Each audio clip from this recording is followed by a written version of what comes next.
हम आज कंप्लीटली नहीं पढ़ेंगे, इसको हम पार्ट में डिवाइड करेंगे। तो सबसे पहले हम ये जान लेते हैं कि इस पार्ट में हम कौन कौन से टॉपिक्स या फिर कौन कौन से हेडिंग्स को कवर करने वाले।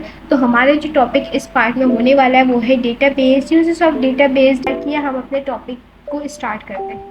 ओके, तो सबसे पहले आपका जो सवाल होगा वो ऑब्वियसली यही होगा कि डेटाबेस क्या होता है। ठीक है, डेटाबेस हमारे पास एक किसी भी डेटा को ऑर्गेनाइज तरीके से रखने को हम क्या कह रहे थे, डेटाबेस कह रहे थे। अगेन, किसी भी डेटा को ऑर्गेनाइज करके रखने को हम क्या कहते हैं, डेटाबेस कहते हैं। अब ऑर्गेनाइज का क्या मतलब है मैं आपको बताती हूँ। फॉर सपोज आपके जो है किचन में कैबिनेट है, कैबिनेट में आपने रखे हुए मसाले के डब्बे। ठीक है, मसाले के डब्बे आपने रखे, लेकिन वो ऑर्गेनाइज नहीं, यानी कि फॉर सपोज के आपके पास कुछ डब्बे प्लास्टिक के हैं, कुछ कांच के हैं, आपने सबको एक साथ ऐसे ही रख लिया, आपने उसको तरतीब से नहीं रखा, आपने जस्ट फैलावा करके लिख लिया। ठीक है, तो ये होता है ऑर्गेनाइज करके रखने को, ये होता है ऑर्गेनाइज करके कोई डेटा को रखने को। सही। देन अगर इसी चीज़ को हम ऑर्गेनाइज करके रख रहे हैं, यानी कि उनको तरतीब से रखे, सारे जो प्लास्टिक के डब्बे हैं वो एक तरफ रखे, सारे कांच के डब्बे एक तरफ रखे, देन उसको समेट के सीक्वेंस के साथ रखें, तो इसको हम क्या कहेंगे, ऑर्गेनाइज तरीका।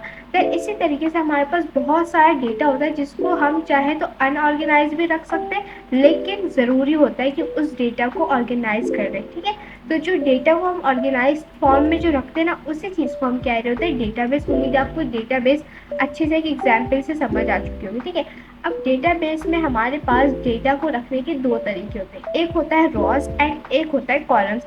रॉस क्या होता है, कॉलम्स क्या होता है, आपको ऑलरेडी पता है। ठीक है, तो आई डोंट थिंक सो कि मुझे बताने की ज़रूरत है। ओके, अब हमारे पास ये जो रॉस और ये जो कॉलम्स होते हैं ना, इसको हम क्या कह रहे थे, रिकॉर्ड्स एंड फील्ड।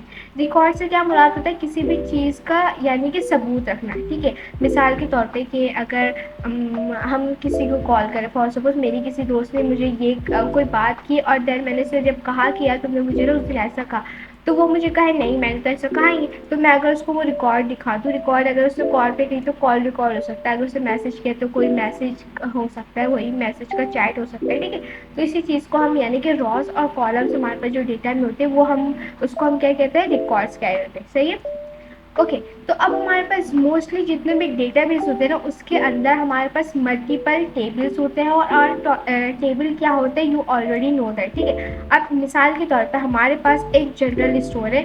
अब जनरल स्टोर का हमारा जो डेटाबेस है ऑब्वियसली वो टेबल के फॉर्म में, तो मिसाल के तौर पर उसमें हमारे पास है 4 टेबल, 3 टेबल। ठीक है, एक टेबल में हमारे पास सारी उसकी परचेसेस आ गई, एक टेबल में सेल्स आ गई, एक टेबल में स्टॉक रिकॉर्ड आ गया, यानी कि हम एक टेबल में एक ही रिकॉर्ड रखते हैं। फॉर सपोज अगर मेरे पास रॉ और कॉलम दोनों, ठीक है, एक रॉ और एक कॉलम पे मैंने परचेज रख दिया, मतलब परचेज कितनी हुई उस जनरल स्टोर से चीज़ें, और एक टेबल में मैंने ये रख दिया कि उस जनरल स्टोर से कितनी चीज़ें सेल हुई है, एंड एक टेबल में मैंने ये लगा दिया कि अभी हमारे पास कितने ज़्यादा स्टॉक है। ठीक है, तो ये सारे हमारे पास क्या कहलाते हैं, रिकॉर्ड कहलाते हैं। इससे हमें ये पता चल जाता है, फॉर सपोज अगर आपका कोई स्मॉल बिजनेस है और आपको भाई पता करना है कि इस महीने में मेरी कितनी सेल हुई है, मुझे इस महीने में कितना लॉस हुआ है, ये सब मालूम करने के लिए आप क्या करेंगे, आप सारे महीने का ना डेटा ऑलरेडी आप अपने किसी भी जगह में सेव रखेंगे कि महीने के एंड में ना आप देख सकें कि इस महीने में आपको कितना प्रॉफिट हुआ,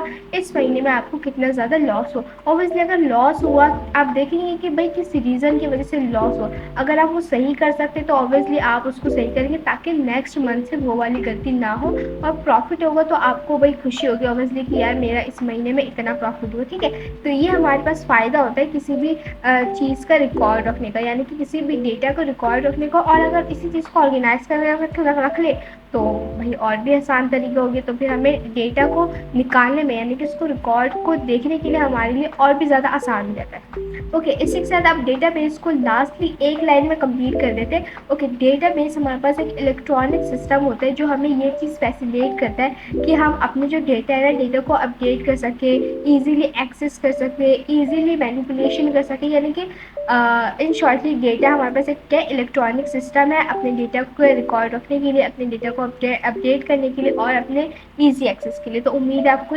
डेटाबेस ईजीली बहुत अच्छे से समझ आ चुका होगा। ओके, इसी के साथ अब हमारा जो है डेटाबेस की बात, हमारा जो नेक्स्ट टॉपिक है वो है यूजेस ऑफ डेटाबेस। के यूजेस का डेटाबेस हमारे पास क्या है, आजकल के ज़माने में क्या क्या यूजेस है इसके और ये कहाँ का इस्तेमाल हो रहा है।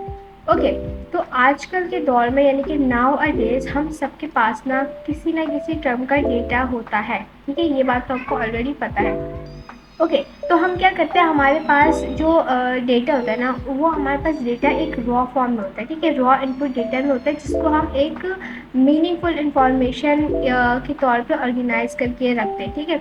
ओके, अब आजकल के जो दौर में हमारे पास जो डेटा बेस है ना, वो आप हर जगह पे देख रहे होंगे। यानी कि आपको अगर मैं बुक से कुछ एग्जाम्पल दूँ, ओके, अगर मैं आपको बुक से एग्जाम्पल दूँ उसकी डेटाबेस की, तो आप इंडस्ट्रीज़ में डेटाबेस देख रहे होते हैं, हेल्थ में डेटाबेस देख रहे होते हैं, एग्रीकल्चर में, स्कूलिंग में, बिजनेस में, एंड लास्टली बैंकिंग में तो ऑब्वियसली देख ही रहे थे। यानी कि डेटाबेस का इस्तेमाल हर जगह हो रहा है, हर किसी के पास छोटा ना छोटा डेटा होता है, क्योंकि आपको पता है कि टेक्नोलॉजी का दौर हो चुका है, सोशल मीडिया बहुत ज़्यादा बढ़ चुका है, ठीक है? सोशल मीडिया बहुत ज़्यादा ह्यूज हो चुका है, बहुत सारे लोग उसमें आ चुके हैं, इसी तरीके की हमारे पास हमारी ज़रूरत भी ज़्यादा बढ़ गई है। जैसे आपको एक छोटी सी मिसाल देती हूँ, फॉर सपोज एक फोटोग्राफर है, ठीक है? अब फोटोग्राफर जब फेमस हो जाता है, ऑब्वियसली उनकी जो टीम है वो बड़ी हो जाती है। अब टीम में हमारे पास डिफरेंट लोग होते हैं, डिफरेंट लोगों के डिफरेंट काम होते हैं, लाइक एक बंदा पिक्चर्स एडिट कर रहा है, एक बंदा वीडियो एडिट कर रहा है, देन एक बंदा जो है ना सारी जो हमारे पास वो आ रही है, क्या कहते हैं उसको, ऑर्डर्स आ रहे हैं उनको कंफर्म कर रहा है, यानी कि बहुत सारा काम हो जाता है, ठीक है? तो इसी तरीके से अब जब ज़्यादा लोग बढ़ते हैं तो ज़रूरतें भी ज़्यादा बढ़ती है। इसी तरीके से अब डेटा जो है ना, हमारे पास डेटा भी बढ़ रहा है आहिस्ते आहिस्ते। जैसी चीज़ें बढ़ी वैसे डेटा बढ़ रहा है। जैसे फॉर सपोज अब पहले फेसबुक नहीं था, फॉर सपोज, ठीक है? फेसबुक नहीं था, फेसबुक आएगा 2004, 5 या 6 इसी दौरान है। तो ऑब्वियसली अब उसमें बहुत सारे लोग आ चुके हैं, बहुत सारे यूज़र्स आ चुके हैं, तो उसका डेटा क्या हो गया, बढ़ गया।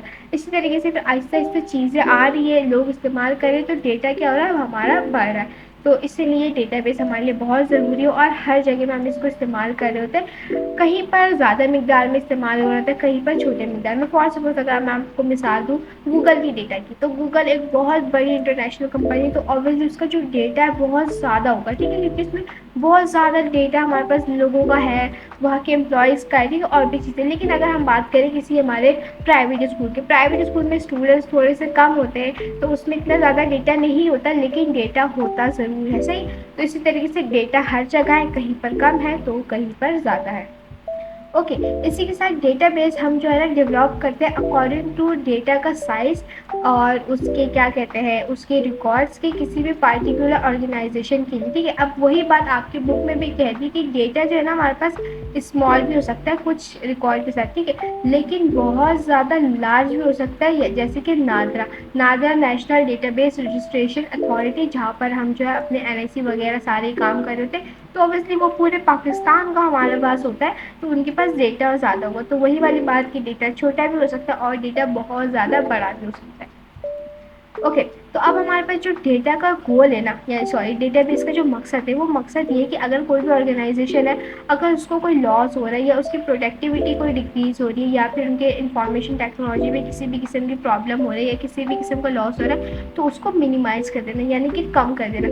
अगर मैं आपको लॉन्ग स्टोरी शॉर्ट बताऊँ, तो डेटा का असल मकसद है कि हमारे जो भी लॉस है ना, उसको कम कर देना, ठीक है? अब मिसाल के तौर पर, अब मैंने आपको एक मिसाल दी थी, आपको एक स्मॉल बिजनेस वाली, कि अगर आपके पास महीने के एंड में सारा रिकॉर्ड होगा कि आपने कहाँ पर कितने लगाए हैं, कहाँ पर आपका कितना लॉस हुआ, कहाँ पर कितना प्रॉफिट हुआ, कब कितने आपने ऑर्डर्स पूरे किए, कितने ज़्यादा लोगों को आपको काम पसंद आए, कितने ज़्यादा काम पसंद नहीं आए, तो ये सारी चीज़ें हमारे पास एक रिकॉर्ड के तौर पर होती है, जो हमें अपने काम को या अपने बिजनेस को और भी बेहतर करने में या और भी उसमें नुकसान कम करने में मदद करती है। इसी वजह से डेटाबेस हमारे लिए बहुत ज़्यादा ज़रूरी है। उम्मीद है आपको डेटाबेस भी समझ आ चुका होगा और यूजेस ऑफ डेटाबेस भी अच्छे से समझ आ चुका होगा। ओके, इसी के साथ हम इस पार्ट को यहीं पर कंप्लीट करते हैं। उम्मीद है आपको ये दोनों चीज़ें समझ आ चुकी होगी। इरादा मेरा यही था कि मैं इसमें और भी चीज़ें ऐड करूँ, लेकिन फ़िलहाल मैं इसमें ये चीज़ें ज़्यादा ऐड नहीं करी, क्योंकि आई नो ज़्यादा लॉन्ग हो जाएगा, तो आपको थोड़ा-सा समझने में प्रॉब्लम होगी। इसी वजह से हम इसको यहीं पर वाइंड अप करते हैं। उम्मीद है आपको ये चैप्टर समझ आ चुका, सॉरी, ये टॉपिक समझ आ चुका होगा। अल्लाह हाफ़िज़।